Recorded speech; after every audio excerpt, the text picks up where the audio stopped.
Bonjour et bienvenue sur une nouvelle vidéo sur ma chaîne YouTube, la chaîne du Frucien. Sur cette chaîne YouTube, sur ma chaîne YouTube, je vous parle principalement de la réussite d'aujourd'hui et aujourd'hui. Aujourd'hui, je voudrais vous parler du succès qu'a rencontré le voyage Ruspatrip. J'en avais déjà parlé sur cette chaîne.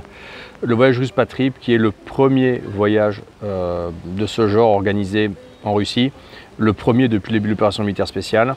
Et donc, je vais vous parler aujourd'hui du succès incroyable qu'a connu le voyage Ruspatrip. Ça a été 9 jours absolument incroyables pour les participants et pour les organisateurs. Et à ce titre, vous pouvez vous inscrire. Je mettrai le lien dans le descriptif de cette vidéo. Vous pouvez vous inscrire pour les prochains voyages puisque nous allons organiser très rapidement de nouveaux voyages.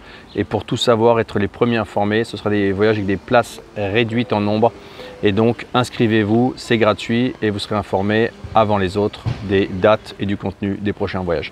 Alors, peut-être rappeler, je l'avais déjà fait sur cette chaîne YouTube, mais rappeler ce qu'est le Ruspatrip et ce qu'on a voulu faire avec ce projet. En fait, pourquoi est-ce qu'on a fait le Ruspatrip avec mes partenaires, Valérian et Maxime? Eh bien, on a voulu organiser un voyage. On a voulu organiser un voyage en Russie. On s'est dit que finalement, la Russie était un pays qui mérite tellement d'être ressenti, d'être visité, mais surtout d'être ressenti au niveau émotionnel, qu'on s'est dit que la meilleure façon de le faire, c'est de permettre aux gens de venir. Et on s'est dit qu'un voyage, c'était la meilleure façon, un voyage de groupe, c'était aussi la meilleure façon de permettre à des gens qui ont des visions similaires, à des gens qui relèvent le pari, en fait, le défi d'aller en Russie aujourd'hui, de se rencontrer. Et je crois qu'on a, avec ce groupe, créé une osmose absolument extraordinaire entre des gens exceptionnels. Donc en fait, l'idée c'était de faire un voyage, découverte de la Russie, mais pas un voyage purement touristique, un voyage pour voir aussi les réalités de la Russie aujourd'hui. Qu'est-ce que j'appelle les réalités de la Russie aujourd'hui? C'est un voyage dans lequel on a fait les principales destinations touristiques des deux capitales qu'on a visitées, puisque le voyage s'est fait à Moscou et à Saint-Pétersbourg. Donc on a fait le beau et le ce qui est à voir touristique dans ces deux capitales, mais pas seulement.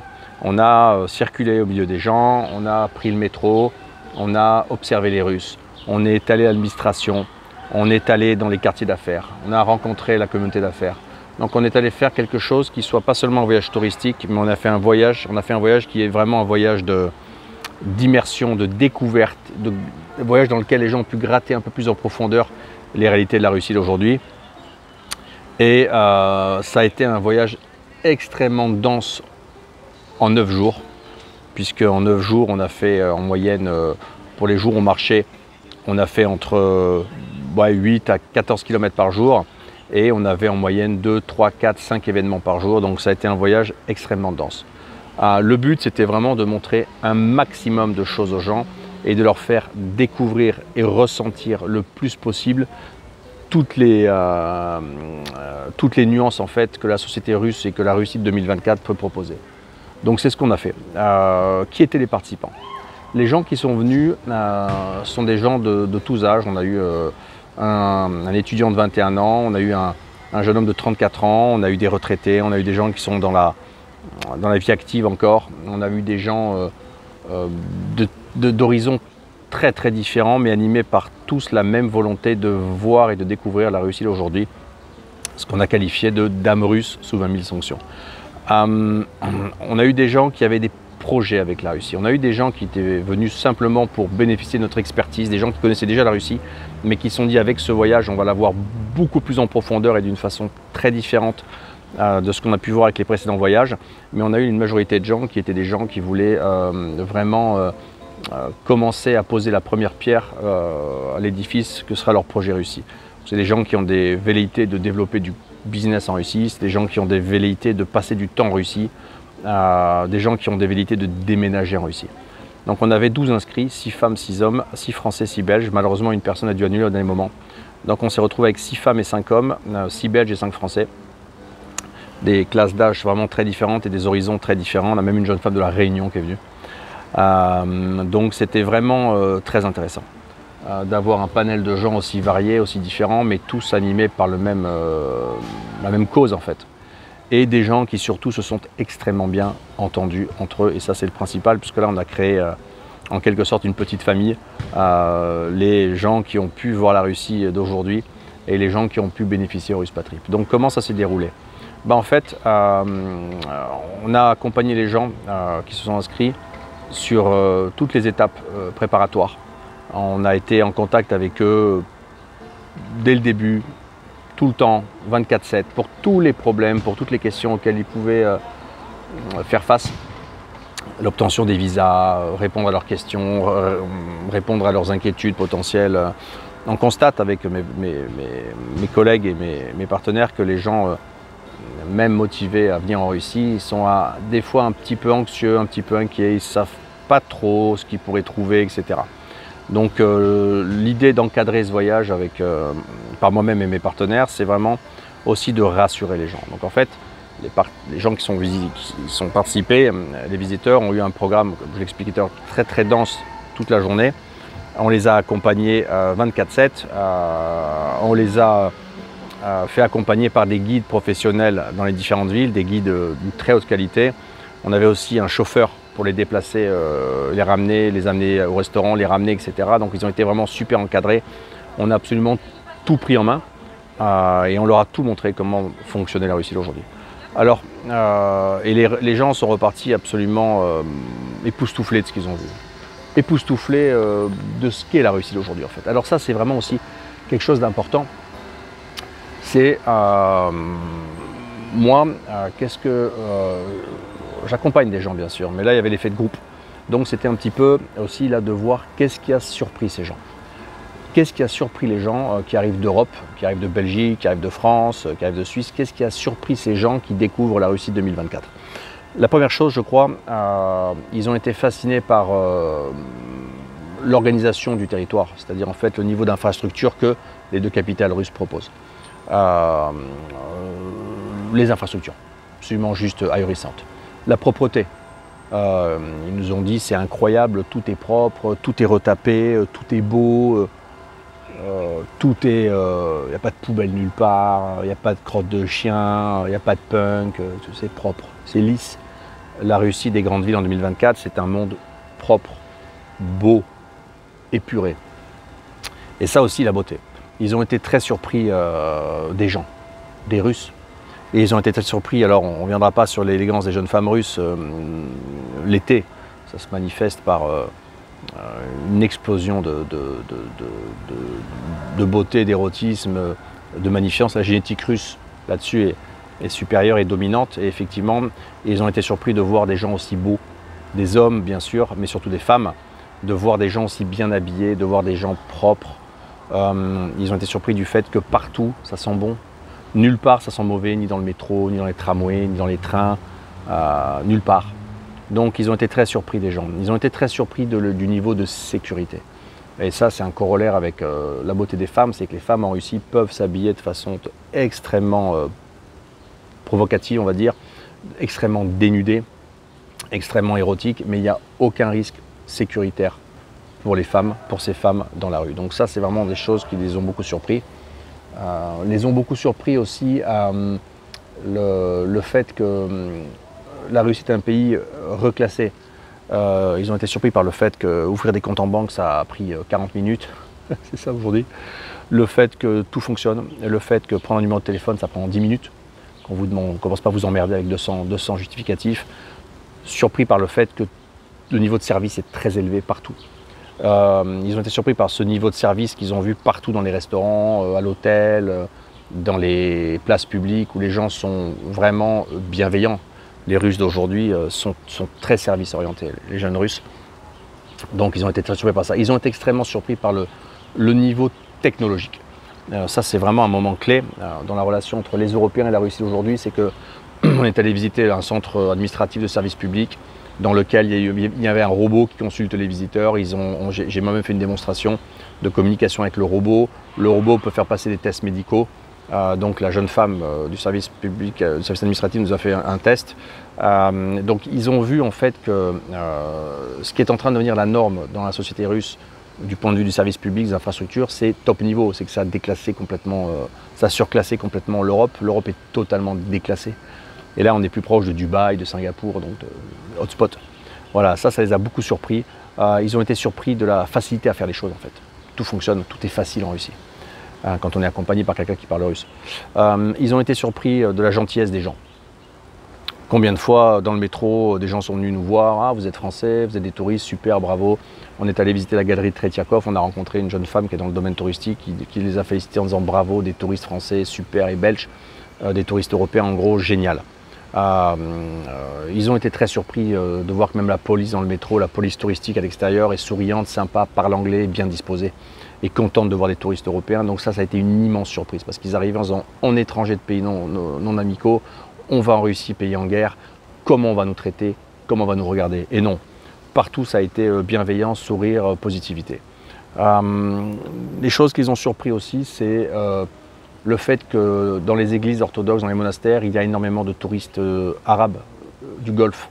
Il y a des Iraniens. On a croisé notamment un Iranien francophone qui nous a posé des questions sur les icônes dans l'église du Christ, dans le monastère du Christ Sauveur.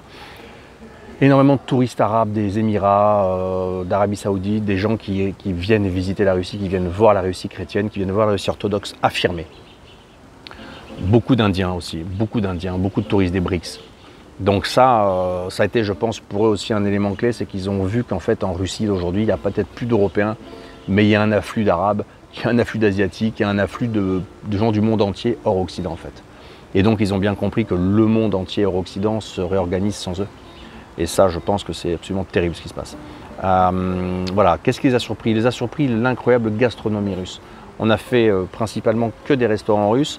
On a fait des food courts, on a fait un restaurant français, le restaurant français de Moscou, le Carré, et rencontré son chef français, mais on a fait beaucoup de restaurants russes, de cuisine russe ancienne, traditionnelle, moderne, notamment à Saint-Pétersbourg. Donc ils ont pu goûter de la nourriture russe et ils sont juste sortis époustouflés de la qualité des plats, du fait que Moscou en 2024 soit une capitale gastronomique en fait, ce qui est très mal connu.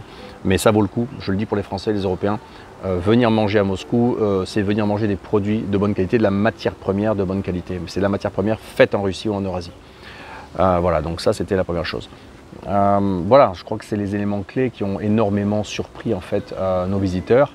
Ils sont ressortis et c'est époustouflé par ce qu'est la Russie aujourd'hui. Époustouflé par la Russie 2024 sous 20 000 sanctions. Par la taille des choses, par la hauteur, par le fait que Moscou soit verte, que Saint-Pétersbourg soit un musée à ciel ouvert. On a visité l'Ermitage Saint-Pétersbourg, salle après salle, c'était de plus en plus beau, c'était juste incroyable. Puis ils ont vu une galerie de Tretiakov à Moscou remplie de jeunes femmes et de jeunes hommes bien habillés qui viennent passer des après-midi dans un centre culturel, voir de l'art, voir du beau, voir de la culture, voir de l'histoire. La jeunesse russe, elle est comme ça. Donc ça les a beaucoup surpris. Ils ont été extrêmement surpris aussi du nombre d'infrastructures pour enfants, du nombre d'aires de jeu en bon état partout, du nombre d'enfants partout. C'est-à-dire qu'en fait, la société russe, elle vit avec les enfants. Donc il y a les enfants partout au milieu de nous, au milieu du monde. Les Russes vivent avec leurs enfants. On est monté en haut de la tour de la Fédération, voir le point le plus haut dans Moscou City, qui est le complexe d'immeubles en fait, et de gratte-ciel russe, la place financière russe. Et en fait, tout en haut, il y a un point en haut qui s'appelle Panorama, qui fait le tour comme ça de la tour. Et dedans, il y a une fabrique de chocolat, donc il y a des animations pour les enfants, fabrique de glace et de chocolat, donc il y a des animations pour les enfants, c'est plein d'enfants. Il y a un restaurant aussi qui s'appelle Ruski, russe, tout un projet. Donc voilà, la société russe qui vit beaucoup avec ses enfants, qui vit avec les enfants. Une société qui est sur les enfants. Est-ce que c'était dur d'organiser un voyage comme ça? Oui, c'était dur. C'était dur parce qu'on a eu des pressions, parce que les gens nous disaient que c'était impossible, parce qu'il fallait coordonner les transferts d'avions, parce qu'il fallait rassurer les gens, parce qu'il fallait être sûr que tout se passe bien, qu'il fallait avoir tout prévu, tout organisé, prévoir tous les potentiels problèmes. Mais on l'a fait en fait. On l'a fait, on est extrêmement fiers de l'avoir fait. On est fiers de l'avoir fait parce que l'expérience qu'on a transmise à ces gens, l'expérience que ces gens ont pu vivre, elle a été extrêmement forte du point de vue des émotions. Ils ont vécu un moment extra. Et donc, ça nous a donné envie de continuer à vendre des émotions et à continuer à faire partager aux gens la possibilité de venir découvrir l'incroyable Russie de 2024 et la magnifique âme russe sous 20 000 sanctions. Donc aujourd'hui, début juillet 2024, quel est le projet? Eh bien le projet, c'est que vous pouvez suivre tout le voyage. On a fait un canal Telegram dédié Ruspatour, un canal Telegram dans lequel on a publié tous nos moments du voyage, tous les endroits où on est allé. Donc vous pouvez suivre, je mettrai le lien dans le descriptif de la vidéo, vous pouvez suivre le voyage complet Ruspatour jour par jour. Comme ça, vous allez pouvoir vous imprégner. Il y a des vidéos, il y a le son, il y a des photos. Vous allez ressentir un petit peu ce que ces gens ont eux vécu puisqu'eux ils étaient dedans. Et vous allez pouvoir voir que les voyages que nous on fait, c'est des voyages qui sont exceptionnels. C'est des voyages uniques, c'est des voyages d'un nouveau genre. Il n'y a jamais eu de voyage hybride comme ça en Russie. Et il n'y a jamais eu de voyage d'accompagnement de gens qui ont des projets personnels, professionnels ou les deux, ou des projets de déménagement en Russie. Donc là, c'est des voyages de découverte de la Russie, mais à plus avec l'accompagnement de toute l'équipe de Ruspatour et tout le savoir-faire des gens de Ruspatour, des gens qui sont basés ici et des gens qui sont des professionnels du tourisme. Donc en fait, vous avez une double facette et la certitude lors du séjour de trouver réponse à toutes vos questions. On a aussi fait durant le séjour des ateliers professionnels sur l'immigration, sur l'immobilier. On a fait venir des patrons d'entreprise, des gens qui dirigent des filiales ici, qui sont venus au repas le soir expliquer leur réalité russe, leur vie en Russie d'aujourd'hui, expliquer la situation dans des villes de province. C'est des gens qui n'habitent pas à Moscou. Donc les participants au voyage Ruspatrip, ils ont pu bénéficier aussi du retour d'expérience de Français qui habitent en Russie, hors de Moscou, et qui sont des dirigeants de groupes économiques. Et ça, c'est absolument, absolument unique. Voilà, donc c'était un premier voyage incroyable, tout s'est bien passé, il n'y a pas eu un seul problème. Ça a dépassé toutes nos attentes, ça a dépassé toutes leurs attentes. C'était le premier, ce ne sera pas le dernier.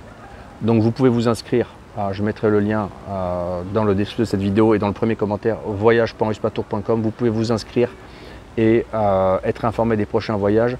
Croyez-moi, ça vaut le coup. Ce que vous allez découvrir de l'autre côté, c'est tout ce qu'on vous cache.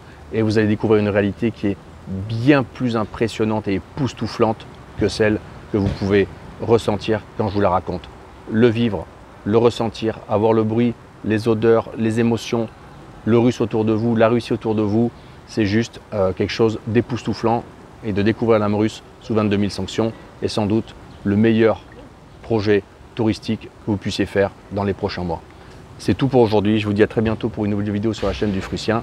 Et n'oubliez pas, vous pouvez liker cette vidéo, partager ma chaîne, vous abonner et me suivre sur Telegram où je parle énormément des réalités de la Russie d'aujourd'hui.